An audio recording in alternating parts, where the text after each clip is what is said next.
Hi, my name is Wendy and I'm on staff at Foothills Bible Church in Littleton, Colorado.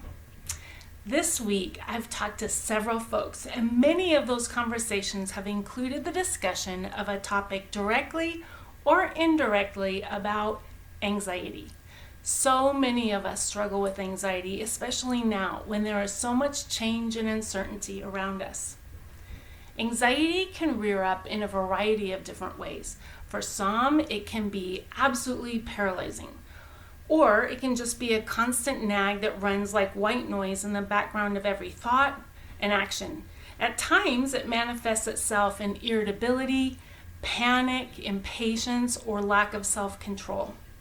One thing that I notice, which seems to be a universal symptom of anxiety, is that it can be exhausting, leaving you tired and without energy for even the most common tasks.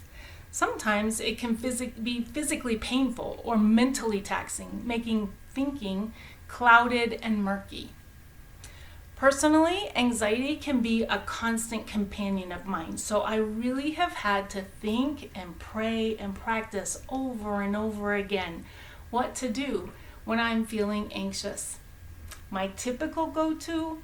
Well, I try to do the simplest and easiest thing that I can do to dull the anxiety or just feel better. I have any number of different things that I employ for this first round tactic, some more effective than others, and some I would suggest and others not so much. However, the most difficult thing to do is to sit down and give way to what is the right way to process my anxieties and fears. What I know in my head is that I'm not supposed to be anxious or that it just doesn't do me any favors. This is truth. This is what Scripture tells us. And if you think about it, there are really no varying degrees of being anxious. Either you are or you aren't. Niche. For me, anxiety can be like a swarm of bees around my head that surprisingly can either just be buzzing around me or can be really biting and stinging. So first, I must recognize my anxiousness and simply just admit it to myself. Maybe just say it out loud or tell my husband or a close friend that I'm feeling anxious. Then the next thing to do is to figure out why. In order to figure out why I'm anxious, I have to stop and think very intentionally about what is making me feel that way. In other words, give each anxious thought a name. It really helps to list off my cares and worries this way. This next part is really the most important part of processing anxiety for me, and honestly, it can be the most difficult.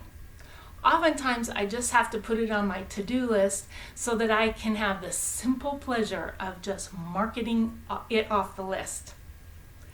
The 2 words that I write down are ask God. I don't know what it is, but I find this a hard step for me, honestly, because sometimes I feel like I should know my way out by now, or that sometimes asking God can just be scary or intimidating for me. All in all, you could probably just bottom line chalk it up to my pride or me wanting to control my situation myself. Here's where I take some direction and have a few aha moments from the Bible.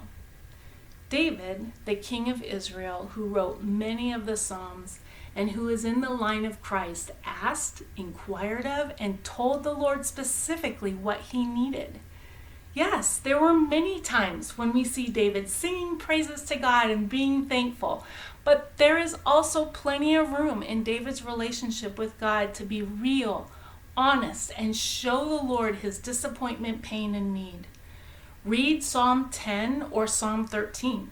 There are some very pointed questions that are asked of the Lord, questions that are clearly written in a place of trouble and doubt.